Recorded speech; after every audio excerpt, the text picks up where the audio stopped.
అధ్యక్ష అధ్యక్ష ప్లీజ్ అధ్యక్ష గౌరవ మంత్రివర్యులు నేను మాట్లాడిన దానిపైన ఏదైనా ఇంటర్ఫియర్ అయ్యి వివరణ ఇవ్వాలంటే ఇవ్వచ్చు అధ్యక్ష మీ అనుమతితో. కానీ వాళ్ళు ఆ అడ్వాంటేజ్ని తీసుకొని ఉపన్యాసాలే ఇస్తే ఎట్లా అధ్యక్ష? దాన్ని మీరు కంట్రోల్ చేయాలి కదా. మేము అరుస్తున్నాము వాళ్ళు అరుస్తున్నాము అని దానికంటే ముందు మంత్రులు కూడా సమయం పాటించాలి కదా అధ్యక్ష. ఏం మాట్లాడదలుచుకున్నారు, వివరణ ఏం చెప్పదలుచుకున్నారో చెప్పాలి కదా అధ్యక్ష. అట్లా కాకుండా ఉపన్యాసాలు ఇస్తే ఎట్లా అధ్యక్ష? That's not good. అది సాంప్రదాయం కూడా కాదు అధ్యక్ష.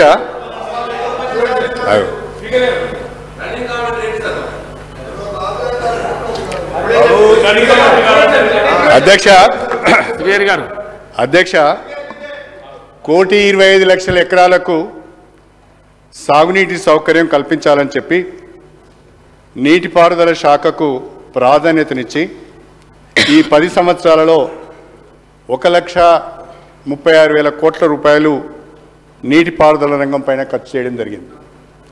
మిషన్ కాకతీయ ద్వారా కానీ ఆన్గోయింగ్ ప్రాజెక్ట్స్ను పూర్తి చేసుకోవడం ద్వారా కానీ వాగుల పైన చెక్ డ్యామ్ల నిర్మాణం వల్ల కానీ బ్రహ్మాండంగా నీటిపారుదల వ్యవస్థ మెరుగుపడ్డది.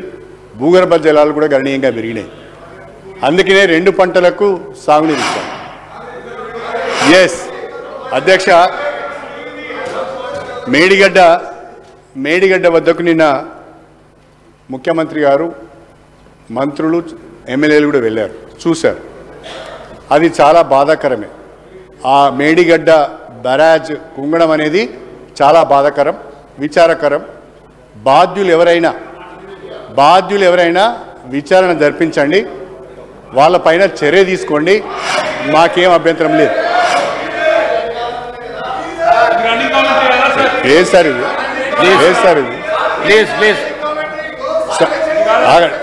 సార్ వాళ్ళు కాంగ్రెస్ పార్టీ శాసనసభ్యులు మిమ్మల్ని కూడా గౌరవించకపోతే ఎట్లా సార్ ఇది?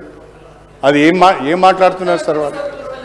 నేను మాట్లాడేదానికి మీ దగ్గర సమాచారం ఉంటే, సబ్జెక్ట్ ఉంటే మైక్ తీసుకొని మాట్లాడండి, అంతే తప్ప అది కూడా మీ అనుమతితో మాట్లాడండి, మేము వింటాం అధ్యక్ష, దానికి ఏం అభ్యంతరం లేదు. అధ్యక్ష, వీటన్నీ చేపట్టడం వలన 1,35,00,000 ఎకరాలకు సాగునీరు ఇచ్చినాం. బ్రహ్మాండంగా పంటల విస్తీర్ణం పెరిగింది, పంటల దిగుబడి కూడా పెరిగింది. అయితే ఒకే ఒక్క పాయింట్, మేడిగడ్డకు సంబంధించి కాళేశ్వరం ప్రాజెక్టులో అనేక కాంపోనెంట్స్ ఉన్నాయి అధ్యక్ష. బ్యారేజెస్ ఉన్నాయి, రిజర్వాయర్స్ ఉన్నాయి, పంప్ హౌసెస్ ఉన్నాయి, కెనాల్స్ ఉన్నాయి, సబ్ స్టేషన్స్ ఉన్నాయి. దాంట్లో ఒక కాంపోనెంటు మేడిగడ్డ. ఆ మేడిగడ్డలో 2 పిల్లర్స్ 3 పిల్లర్స్ కుంగిపోయినాయి అధ్యక్ష. పగుళ్ళు వచ్చినాయి, వారు చూశారు, మీడియాలో కూడా చాలా స్పష్టంగా కనిపిస్తున్నారు. దానిపైన మీరు సమగ్రమైన విచారణ జరిపించండి, బాధ్యులు ఎవరైనా వాళ్ళపైన చర్యలు తీసుకోండి, మాకేం అభ్యంతరం లేదు. కాకపోతే తెలంగాణ రైతాంగం తరఫున నాదొక విజ్ఞప్తి ఉన్నది. రేపు మళ్ళీ జూన్ జూలైలో వర్షాలు వస్తాయి అధ్యక్ష. గోదావరికి వరదలు వస్తాయి.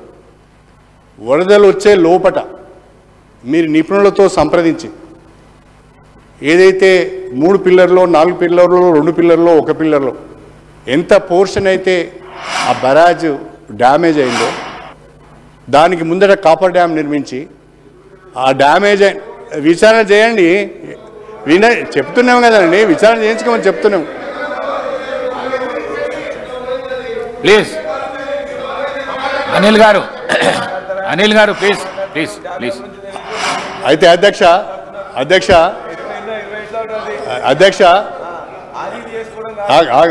రాజేశ్వర రెడ్డి గారు దయచేసి సార్, నేను ప్రభుత్వానికి ఒక సూచన చేస్తున్నాను, నేను విమర్శ చేస్తున్నాను అధ్యక్ష. మీరు విచారణ చేయండి, చర్యలు తీసుకోండి, ఎవరున్నా పర్వాలేదు. నేను సూచన, తెలంగాణ రైతాంగం తరఫున ఒక సూచన ఏంటి అంటే, ఇమీడియట్గా ఆ బ్యారేజ్ ఏ పోర్షన్ అయితే డ్యామేజ్ అయిందో ఆ డ్యామేజ్ అయిన పోర్షన్ను మనం రిపేర్ చేసి దాన్ని రిస్టోర్ చేయాలి. అది చేయాలంటే ముందుగా ఫ్లడ్స్ రాకముందే చిన్నగా కాపర్ డ్యామ్ కట్టుకొని నీళ్లు రాకుండా చూసుకొని ఆ పోర్షన్ తొలగించి, అది కాంట్రాక్టర్ అగ్రిమెంట్ ఎట్లా ఉంది నేను చూడలేదు అధ్యక్ష, చదవలేదు. కాబట్టి వెంటనే ప్లీజ్ ఏంటండి కాబట్టి అధ్యక్ష ప్రభుత్వాన్ని నేను కోరుతున్నా, తక్షణమే ఆ మేడిగడ్డ బ్యారేజ్ను రిపేర్ చేయాలి, రిస్టోర్ చేయాలి. లేకుంటే రైతులకు సాగునీరు అందించాలి, లేకుంటే వరదలు వచ్చిన తర్వాత ఇంకా తీవ్రమైన ప్రమాదం జరుగుతుంది. దయచేసి దాన్ని రాజకీయము చేసే వరకు చేయండి, కానీ ప్రజల కోణం నుంచి కూడా ఆలోచించండి, తెలంగాణ రాష్ట్ర కోణం నుంచి కూడా ఆలోచించండి, ప్రజల సంక్షేమం గురించి ఆలోచించండి. ఇమీడియట్గా మేడిగడ్డను రిపేర్ చేసి రీస్టోర్ చేసి రైతాంగానికి అందుబాటులోకి తీసుకురావాలని చెప్పి మీ ద్వారా కోరుతున్నాను. అధ్యక్ష దాదాపు నేను మాట్లాడింది 30 నిమిషాలే, మీరు రికార్డు చూడండి, మొత్తం వాళ్ళే మాట్లాడింది, నేను మాట్లాడింది చాలా తక్కువ. అధ్యక్ష, ఇవాళ మన తెలంగాణ రాష్ట్రంలో దేశంలో ఎక్కడ లేని విధంగా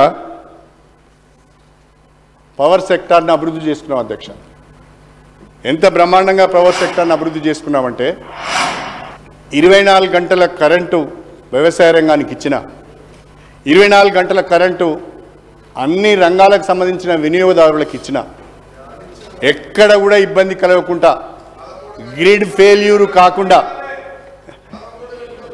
అధ్యక్ష, చాలామంది ఈ హౌస్లో పెట్టే డాక్యుమెంట్స్ చదవాలని నేను కోరుతున్నా. నేను పవర్ పైన ఒక శ్వేతపత్రం పెట్టారు, పవర్ పైన శ్వేతపత్రం ప్రజెంట్ చేశారు. ఆ శ్వేతపత్రంలో ఏముంది అంటే తెలంగాణ రాష్ట్రంలో 19 గంటల కరెంటు వ్యవసాయ రంగానికి ఇస్తున్నట్టుగా చాలా స్పష్టంగా మీ శ్వేతపత్రంలో ఉన్నది. మీ అరే మీరు గింత అమాయకంగా ఉంటే ఎట్లా అండి? మీరు సబ్జెక్ట్ నాలెడ్జ్ లేకపోతే నేనేం చేయాలి? మీరు పెట్టిందే, నేను పెట్టింది కాదు. అది మీ మంత్రులను అడగండి, వాళ్ళు చెప్తారు. దాంట్లో చాలా 19 గంటలు వారు ఇప్పుడు అంటున్నారు, 13 గంటలు ఇచ్చిళ్ళు పచ్చాబద్ధం. అందుకనే చూడమని అంటున్నా. అధ్యక్ష, మన రాష్ట్రంలో మనము బ్రహ్మాండంగా ఇన్స్టాల్డ్ కెపాసిటీ పెంచుకున్నాం.